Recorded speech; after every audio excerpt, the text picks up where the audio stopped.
Eh bien bonjour à tous. Aujourd'hui, je suis retourné à La Ciotat. J'ai profité que j'avais des choses à faire dans le secteur. Et je me suis pensé de faire un petit tour par ici, parce que c'est un centre téléphonique que j'aime bien. Alors il fait partie de ces centres téléphoniques mis en service dans le, comment dirais-je, dans le feu de l'action dans les années 70. Et au départ, ce centre téléphonique construit en préfabriqué, en béton armé, qui n'a pas bougé d'ailleurs, qui est de bonne qualité, a été mis en service en automatique, donc, le 30 novembre 1977. Il y avait au départ un autocommutateur électromécanique CP400 de type Poissy, et qui a fonctionné, lui, jusqu'au 17 décembre 1991. Donc après ça, il a été arrêté, désossé, parti à la casse. Entre-temps, l'autocommutateur MT25 Chantegrier 2 a été mis en service. Alors il fait partie de ces premiers autocommutateurs MT25 mis en service au début de l'année 84, donc du 21 février 1984. Et celui-ci a fonctionné à plein rendement jusqu'au 22 mai 2007, date de son arrêt, sa mise hors service. Alors depuis, les abonnés ont été mutés ailleurs, etc. Je ne sais même pas s'il y a encore des abonnés téléguidés ici ou s'ils ont déjà transvasé, je ne sais pas trop. Alors, en fait, La Ciotat n'est pas, comment dirais-je, La Ciotat Chantegrier, donc où nous sommes, n'est pas le premier centre téléphonique de cette ville. Parce qu'au départ, il y avait un autre centre téléphonique, La Ciotat Maltan, donc comme le mauvais temps, Maltan, en un seul mot, qui fut équipé d'un Pentaconta électromécanique donc, de type 1040. Alors lui, par contre, il avait été mis en service le 6 novembre 1964 et il a été arrêté le 23 juillet 1985. C'est-à-dire qu'il a fait partie de ces vieux Pentaconta, les premiers Pentaconta des années 60, qui ont été mis en service en France. Il était dans ce premier wagon-là. Et ceci était difficilement adaptable à la numérotation à 8 chiffres. Donc, ils se sont arrêtés aux 6 chiffres. Ils ne sont jamais passés à 8 chiffres.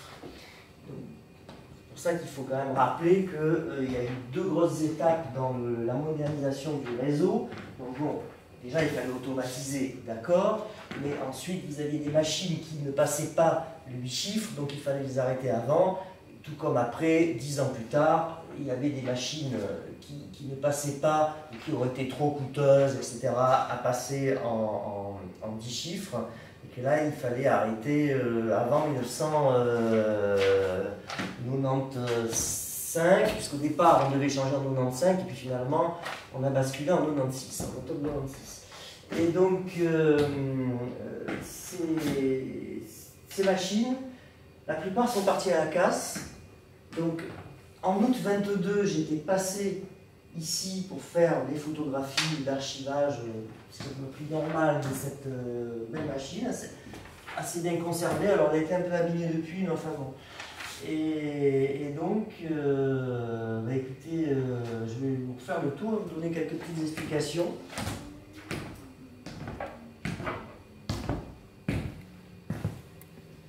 Hop.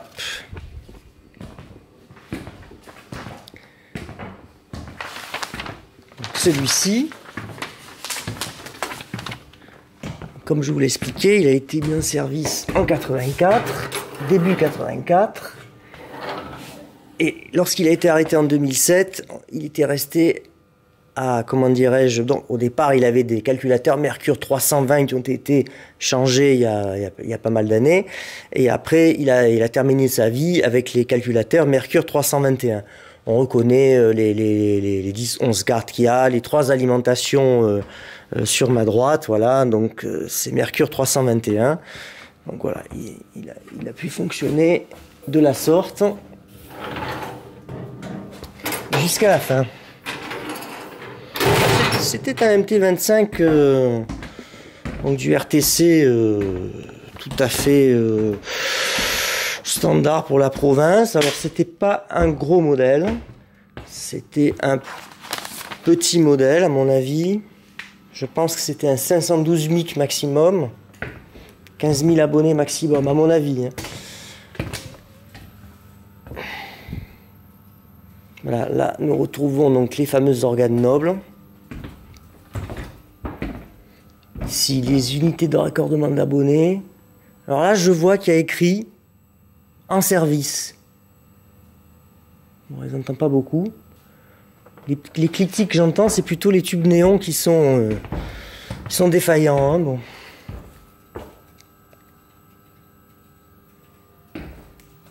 Il y a peut-être une URA qui tourne un petit peu. Alors, c'est CSN, je ne sais pas.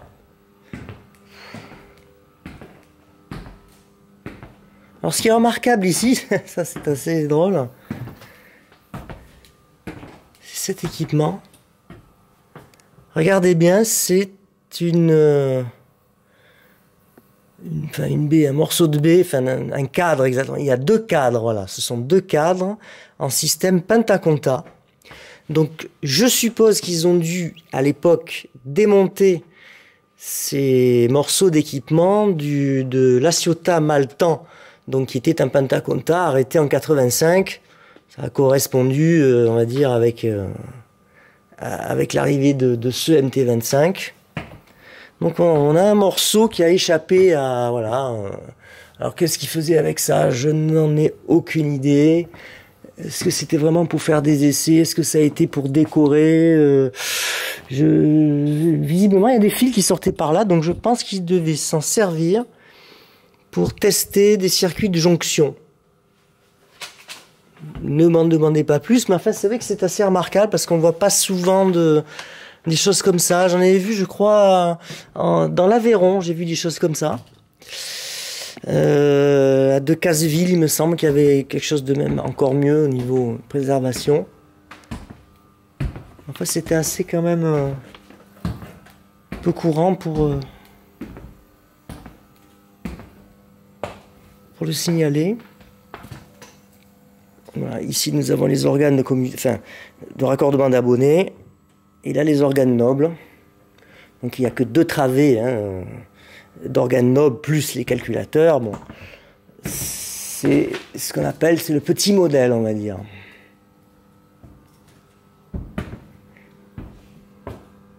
Qui est totalement temporel avec un réseau de connexion TT.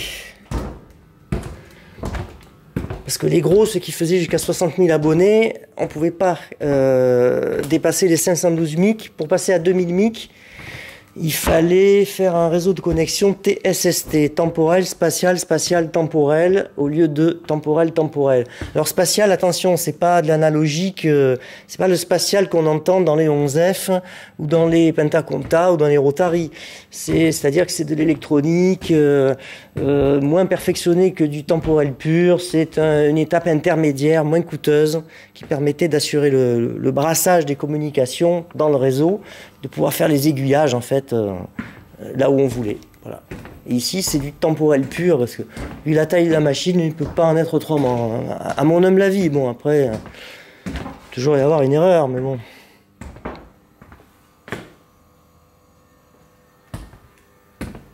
Donc j'étais passé il y a bientôt 2 ans et elle est toujours là, ils l'ont pas envoyé à la casse, ça fait plaisir, mais un jour, d'ici 2030, tout sera fini, hein, ce sera terminé tout ça. Voilà, nous avons les armoires avec les pièces de rechange. Voilà, la Ciotat, nous sommes à la Ciotat avec les cartes de rechange. Alors ici, c'était des espèces de déshydrateurs, de déshumidificateurs d'air, si je ne me trompe pas. Le MT25 était assez sensible, c'est-à-dire il fallait pas évidemment qu'il y ait beaucoup d'humidité, comme tout l'électronique, mais il fallait qu'il y en ait un petit peu. Parce que si on n'avait pas assez, ça faisait des... Comment dirais-je? Je ne veux pas dire des amorçages, c'est pas le mot, mais disons que ça faisait un peu trop d'électricité statique qui pouvait induire après un mauvais fonctionnement du réseau de connexion des organes nobles.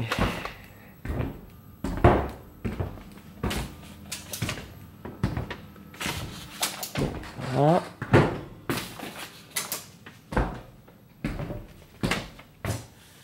Donc on va le laisser dormir. Ça c'était la salle de supervision en réalité.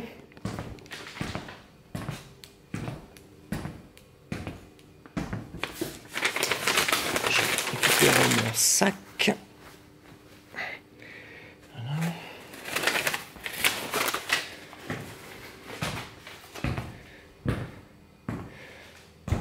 Bon, ici ça sert à d'autres équipements, hein, cette petite table, ça sert à ces équipements informatiques, mais bon, aucune idée de à quoi ça sert. Ça, c'est des trucs plus ou moins à l'arrêt, plus... Enfin, on sait pas trop. Qu'est-ce que je vois? Malheureusement, voilà, on voit des cartes postales, des gens qui s'écrivaient.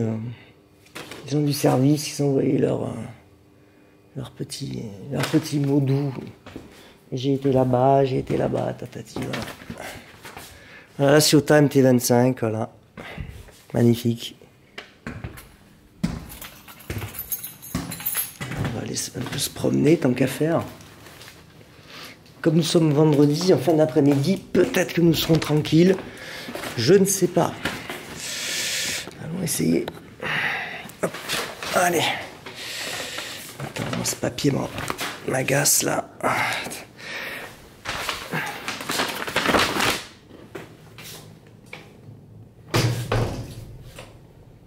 Bon.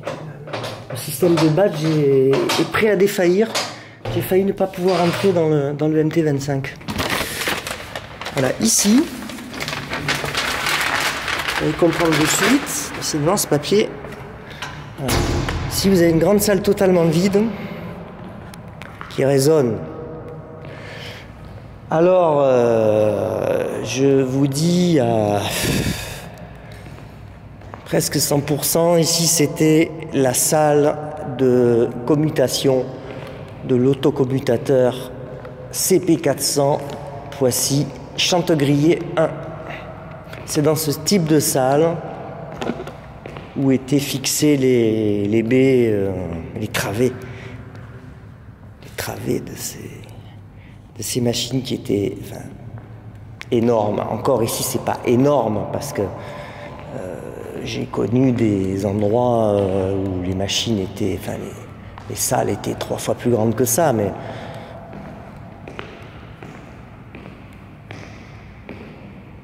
nous avons une vitre cassée.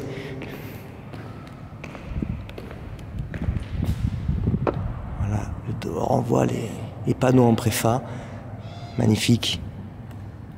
Voilà, il y a des voisins qui habitent pas à côté.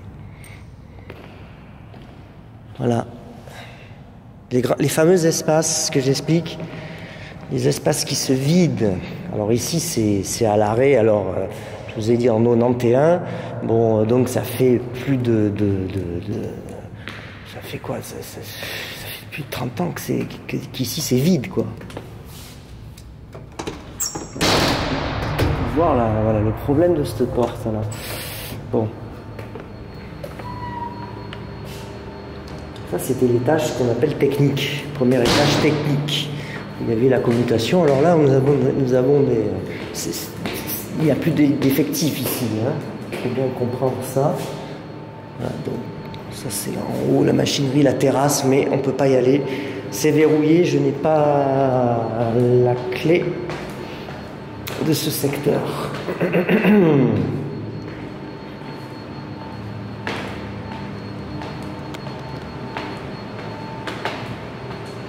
Ça, c'est un étage, on va dire, de bureau à l'origine.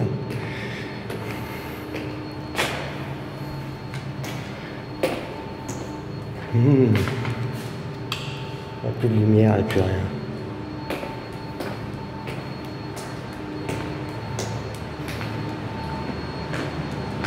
Là, nous tombons ce qu'on appelle au rez-de-chaussée.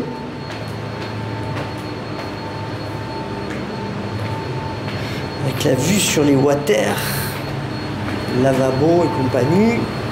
Là. Alors, qu'avons-nous ici? Ici, c'est la salle des transmissions.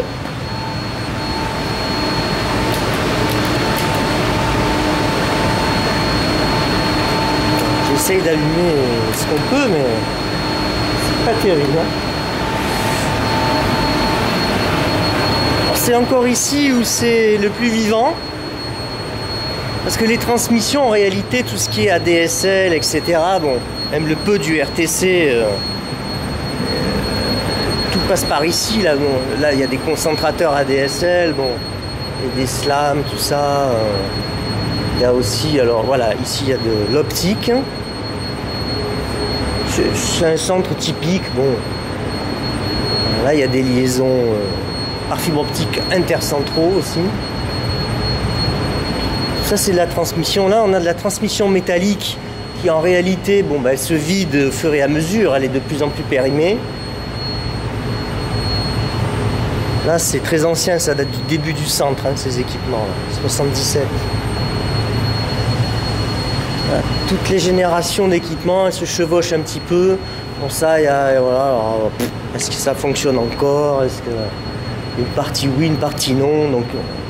Il ne faut jamais rien toucher hein, quand on ne connaît pas. Voilà, ça c'était la salle des transmissions, bon, une salle comme une autre. Ici c'est le répartiteur, alors qui est plongé dans une pénombre. Je vais essayer de trouver l'éclairage quand même.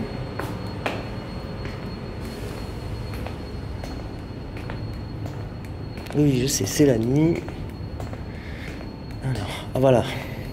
Je vais essayer d'éclairer si je peux.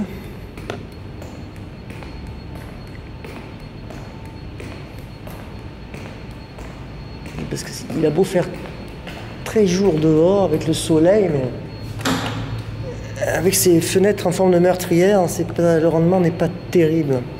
Donc le répartiteur actuel, il est en mutation comme tous les répartiteurs. Alors ce bricolage à droite, qu'est-ce que c'est?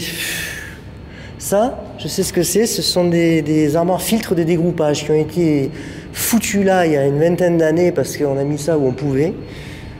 Et voilà, bon. Et ici, c'est le répartiteur optique, le NRO FTTH pour les clients. Donc on a trouvé cette place, on l'a mis ici, le répartiteur. Et à ma droite, ici, voilà, nous avons le répartiteur d'abonnés standard en cuivre, celui qui va disparaître d'ici 2030, comme partout en France. Là, nous avons des réglettes qui sont en faillite. Là. Ouais, ils sont dans le même état que la France. Et ici, c'est le répartiteur auxiliaire, mais qui est bon. Voilà, on voit qu'il reste quelques trucs, mais des petits renvois. C'est peanuts, hein, tout ça. Hein. C'est peanuts.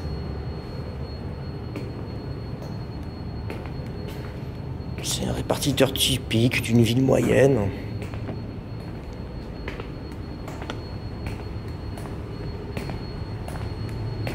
On va faire le tour par l'autre côté aussi.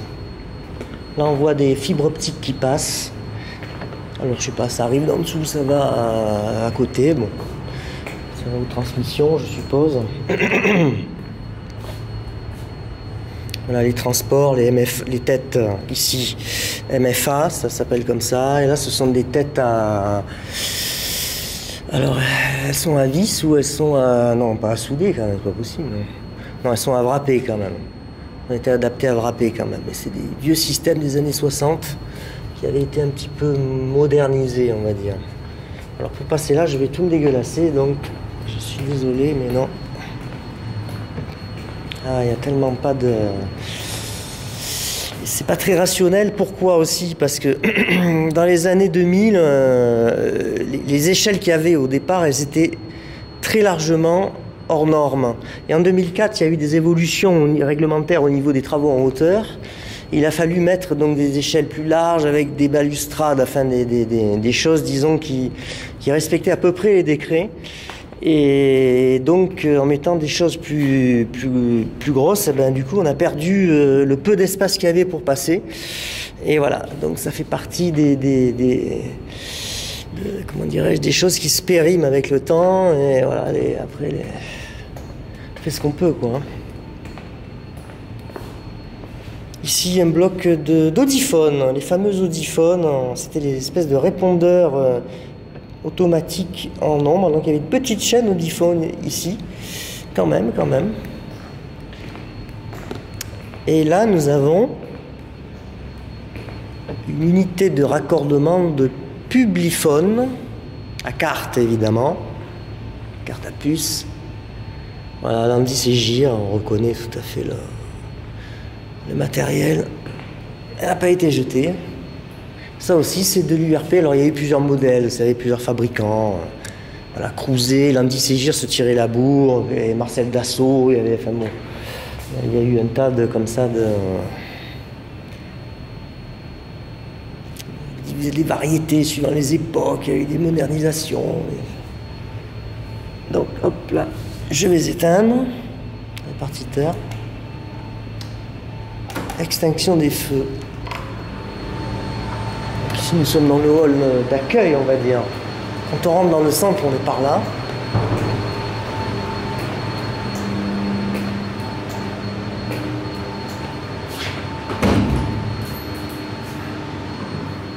Ici, une ancienne douche. Les agents des lignes qui travaillaient dans des conditions pénibles, avoir une douche, des fois, c'était pas du luxe, hein, quand vous passez votre journée dans les égouts, dans des trucs comme ça.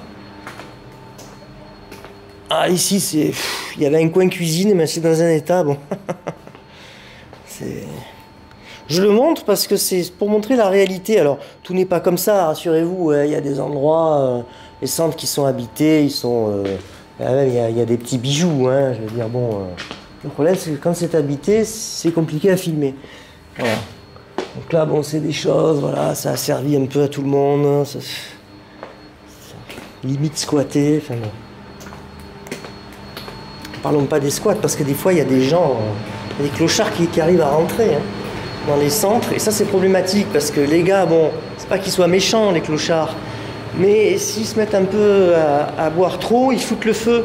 Et on a eu le cas à Salon de Provence. Alors, ils n'ont pas fait de dégâts, heureusement, dans le centre téléphonique, mais il y avait des Algeco qui étaient là depuis une trentaine d'années. Ils ont cramé en juillet 2022. Hein. Donc bon, enfin, pour dire... Les Algeco étaient abandonnés aussi, mais comme les mecs, ils les squattaient, puis après, ils avaient cassé des carreaux pour rentrer. Enfin bon, ils avaient trouvé le point. Il y avait un point faible à Salon, et ils avaient trouvé le point faible. Et après, alors il a fallu tout renforcer. Ils n'étaient pas contents.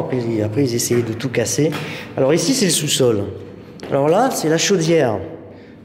Bon. Alors, est-ce qu'il y a encore un service? Déjà, il n'y a plus d'éclairage. Hein. Donc, je ne peux pas rajouter plus de luxe.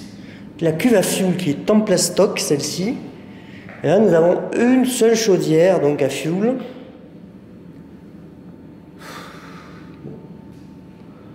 Enfin, je ne saurais pas dire si c'est à l'abandon ou pas.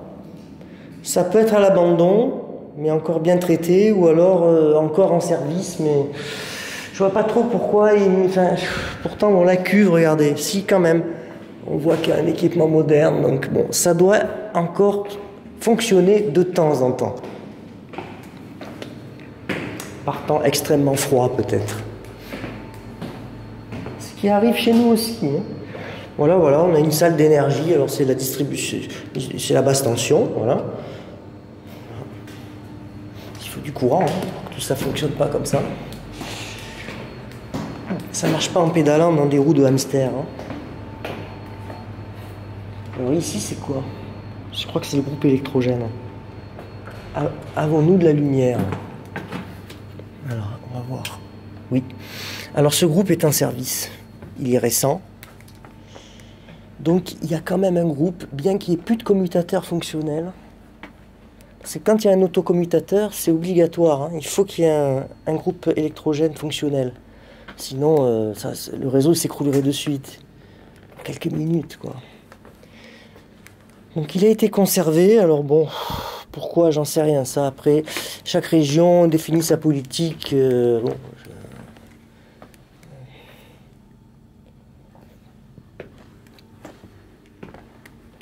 donc quand on voit ça, nous, on les prend en photo, pour avoir un souvenir, parce qu'il y a plein de modèles différents. Pour ça, c'est un groupe électrogène à fuel.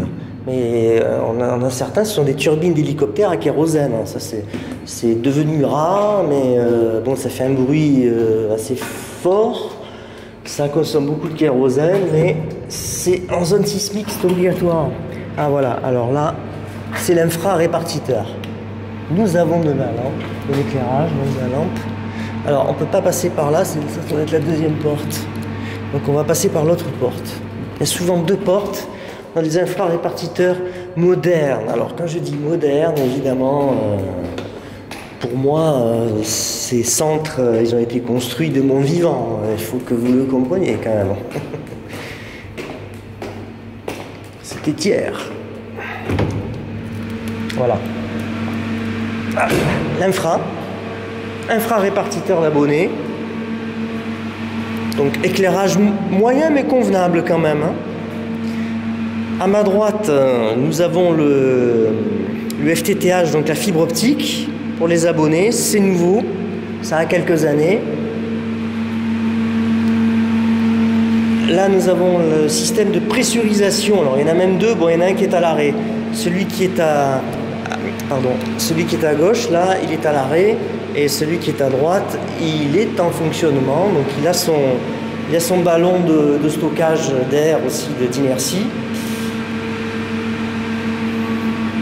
Mais là, il n'est pas vraiment en route. Parce que s'il se met en route pendant qu'on est ici, on va l'entendre. Donc, ici, à ma gauche, l'infrarépartiteur, donc dans l'infra, la partie cuivre évidemment, on reconnaîtra. Alors évidemment là en 77, vous imaginez, il n'y a pas de câble en plomb, on ne pose plus de plomb. Le plomb à cette époque, il existe encore largement, mais on ne fait que l'entretenir. Mais comme ce centre est moderne, autant dans l'autre centre, Maltan, il y a sûrement eu du plomb, mais là, non, il n'y en a jamais eu. Donc là, ce sont les râteliers de sortie, donc, avec les gabarits percés, etc. Voilà, vous avez une espèce d'évacuation, enfin, est-ce qu'il y a une pompe de relevage? C'est possible, je ne sais pas. Après, ça dépend du terrain.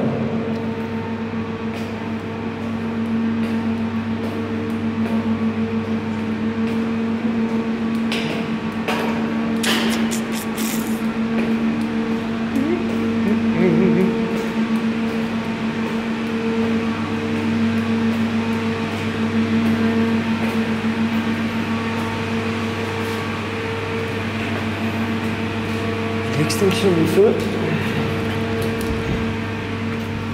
Hop. Là, je sais pas ce que c'est. Une salle vide. Alors, il devait y avoir des batteries à l'époque, oui. Ça, c'est la salle typique. Il devait y avoir des batteries, mais il n'y a plus d'éclairage, il n'y a plus rien.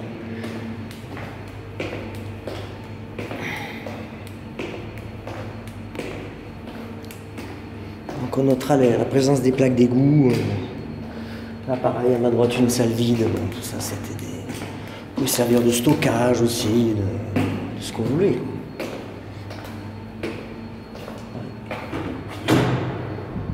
Ça aussi, ça a été vidé. Les équipements qui ont disparu, qui n'existent plus. Là, c'est la sortie. Nous avons fait cette partie. Voilà. Nous étions... On va quitter le sous-sol, nous allons remonter au rez-de-chaussée, puis nous allons sortir, hein, parce que bon, le tour est fait. C'est un exemple d'un centre en province ou en région parisienne, c'est pareil, hein, là il n'y a pas de jaloux, qui est dans l'état où il est, et bon, puisqu'on sait que, alors après, il y a l'histoire de redécoupage en 2030, on est en train de décider quel centre on va conserver, quel centre on va... abolir, vendre, raser, etc. On ne sait pas encore.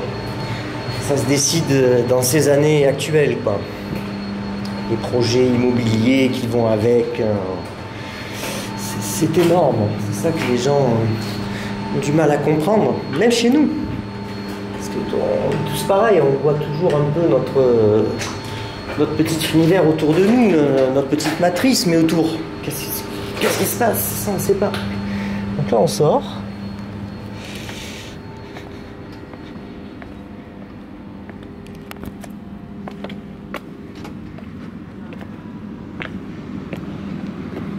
Donc voilà le centre vu de l'extérieur. Alors, comme il y a la rue à côté, je ne veux pas trop me faire remarquer. Je vais faire.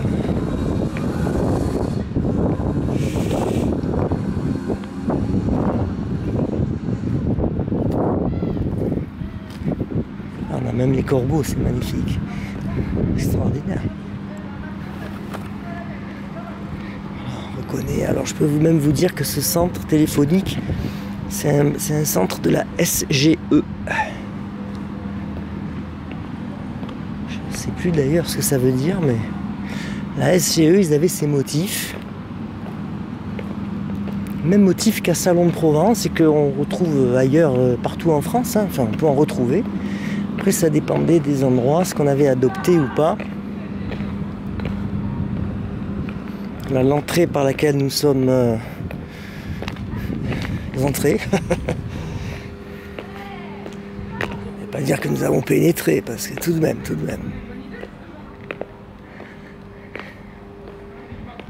Voilà, l'autre côté.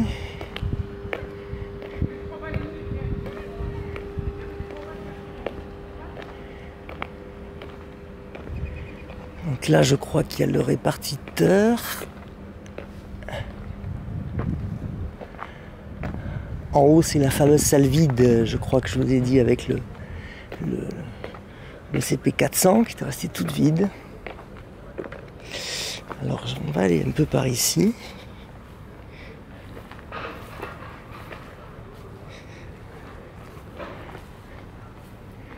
Là, c'est il y a la petite végétation ici, c'est tranquille. Hop, attends. Je sais pas par où. Hop.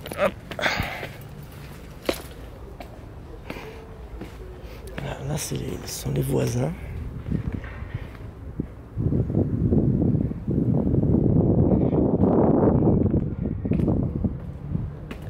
Un petit air tiède, il commence à faire bon là, chez nous. Là.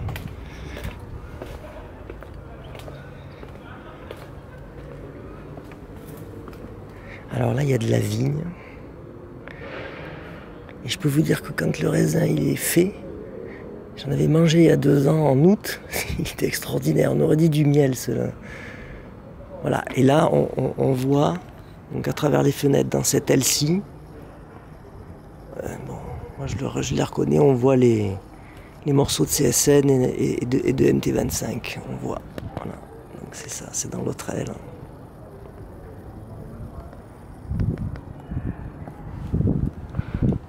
Il y a des bambous. Le centre s'est fondu dans le paysage des alentours.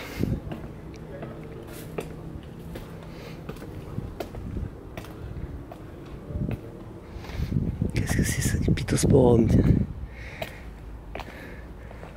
laurier thym. Oui, c'est ça, c'est laurier thym, on appelle ça. Enfin, ça n'a rien à voir avec le thym, mais bon. C'est des appellations. Là, c'est parce que c'est que ces arbrisseaux là.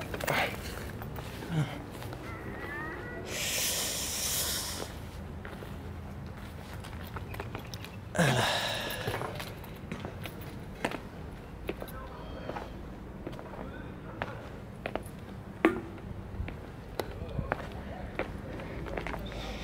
Je suis venu à titre personnel, donc je suis venu avec mon véhicule.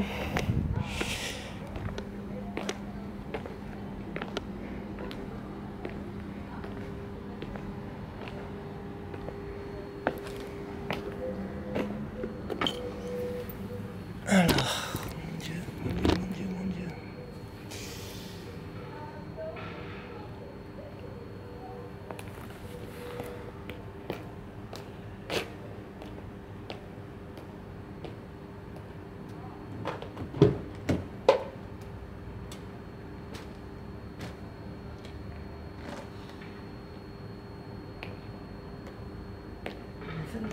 site d'archivage du centre téléphonique La Ciotat Chantegrillé, qui valait quand même la peine avec son MT25. Je me suis dit, tiens, moi je l'aime bien ce centre. J'aime bien ce qu'il y a autour. C'est pas mal. Bien, bonjour chez vous, et puis à une prochaine fois, peut-être.